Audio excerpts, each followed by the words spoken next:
이제 다주택자 양도세 중과 강화 적용이 시작되었습니다. 과연 다주택자들은 이제 어떻게 할까요? 부동산 시장은 어떻게 흘러갈까요? 안녕하세요. 실전 투자자 경매하는 직딩아빠입니다. 오늘 제가 말씀드릴 주제는 양도세 중과로 인한 부동산의 방향 그리고 다주택자들입니다. 현재 다주택자가 집을 팔 때 내야 하는 양도소득세가 75%까지 올랐습니다. 부동산에 관심이 없으신 분들은 그렇구나 라고 생각하실 수도 있겠습니다. 하지만 경제 뉴스를 자주 보시거나 부동산에 관심이 있으신 분들은 이미 꽤 익숙해진 숫자입니다. 작년부터 나온 규제이고 1년이 지난 이제 실행되는 것이니까요. 생각해 볼까요? 본인의 자산이 올라서 번 돈의 75%를 내는 것 어떠신가요? 너 가지고 있는 집이 많이 올랐네. 10억이나 올랐어? 그럼 7억 5천은 국가가 가져갈게 라는 말입니다. 상식적으로 과하게 느껴집니다. 추후에 내야 하는 기반소득세 10%를 감안하면 7.5%가 추가되니 실제 떼어가는 돈은 82.5%입니다. 어마어마하죠? 이런 새로운 양도세제는 1년 미만을 보유한 주택을 거래할 때 양도세율을 기존 40%에서 70%로 올린다는 것입니다.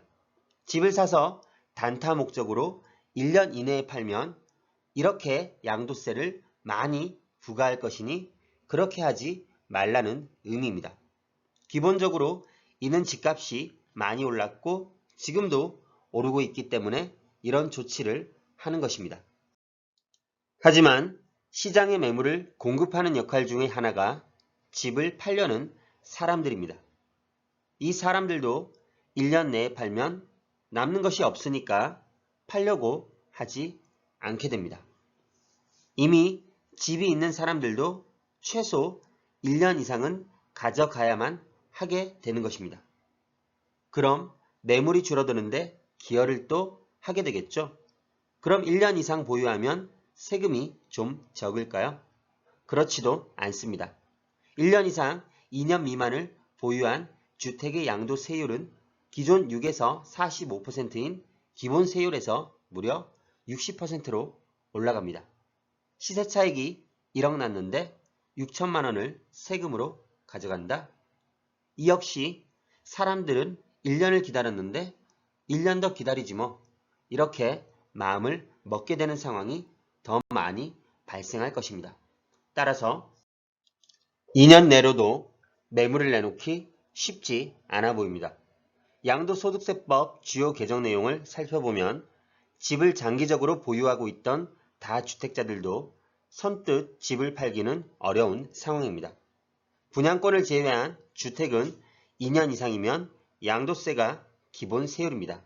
하지만 다주택자들은 이 기본세율의 조정대상 지역 기준으로 6월 1일부터는 2주택이면 20%가 중과되고 3주택 이상이면 30%가 중과됩니다.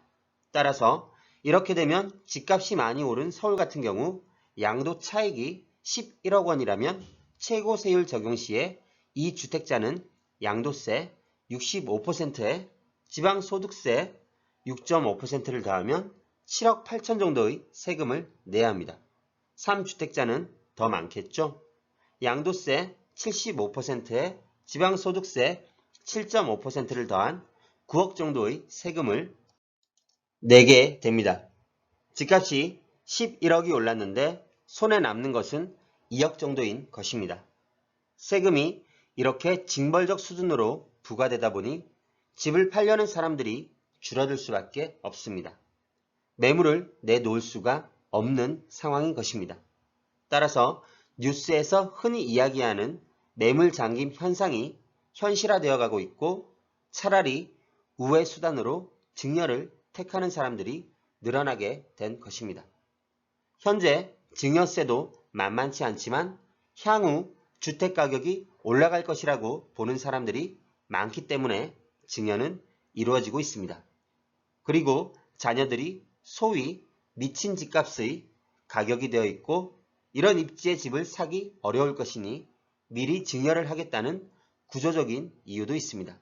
일반 직장인이 10억, 15억 이상의 집을 사는 것이 쉽지 않을 뿐더러 대출을 이용하는 것도 불가하기 때문에 상대적으로 집을 팔기보다는 증여가 일어나고 있는 것입니다. 그리고 다주택자들 입장에서는 증여가 하나의 방법으로 자리 잡게 되었습니다. 그럼 안 팔고 계속 가지고 있기만 하면 될까요? 이런 경우도 가만히 놔두지 않겠다는 것이 정부의 입장입니다.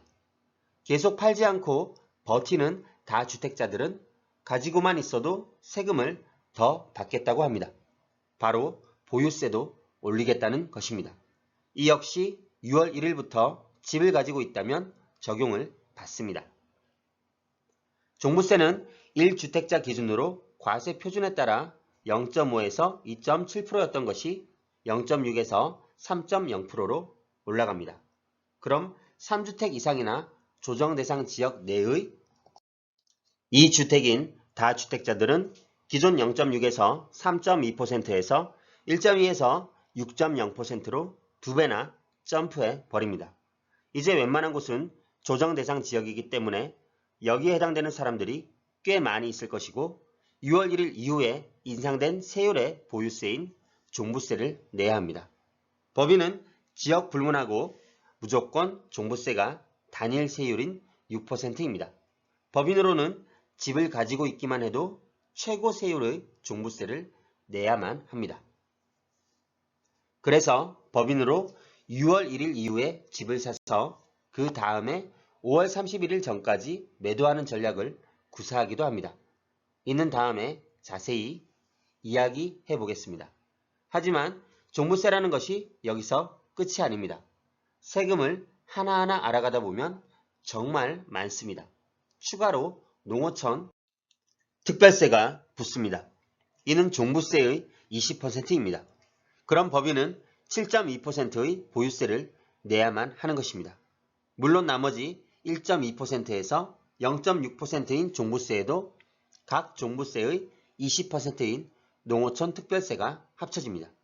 따라서 다주택자들은 팔 때도 많은 양도세를 내야 하고 그렇다고 안 팔고 가지고만 있어도 부담이 되는 정도의 종부세를 내야 합니다. 어떠신가요? 정말 너무하네. 이런 말이 나올만 하죠. 그래서 1주택자에 대한 보유세 감면은 논의가 되고 있습니다. 재산세는 감면 상한선을 기존 공시지가 6억 원에서 9억 원으로 높이는 방안으로 의견이 수렴된 상태라고 합니다.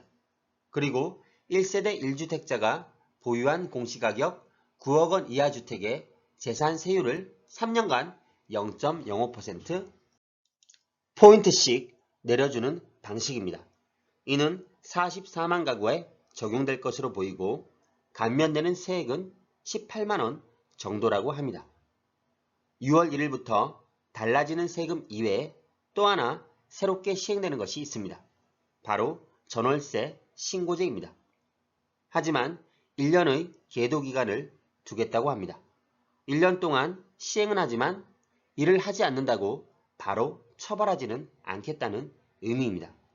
더불어 이 제도가 새로 생겼으니 1년 동안 실제로 해보고 진행 절차의 어려움이 있다면 빨리 익숙해지라는 의미이기도 합니다. 따라서 현재 시점에서 하지 않는다면 주의 정도의 조치를 받는다고 생각하시면 되고 1년 뒤에는 과태료가 부과됩니다. 어쨌든 다주택자들을 점점 더 조이는 모양새입니다.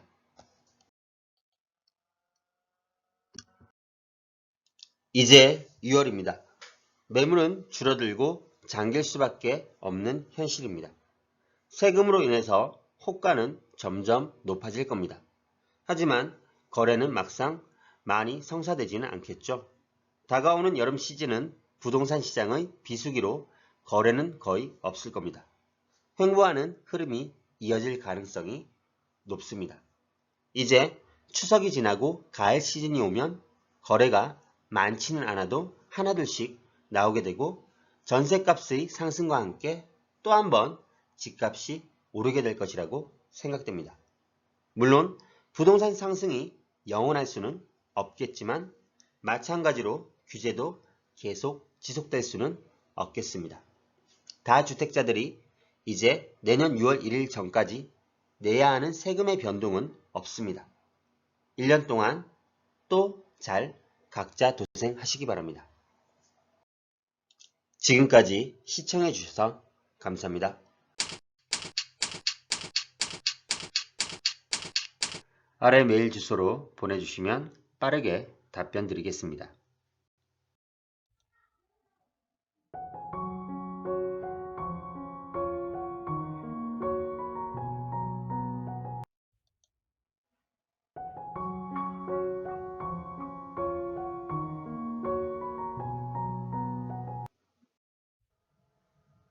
네이버 카페에 오시면 더 많은 정보를 확인하실 수 있습니다.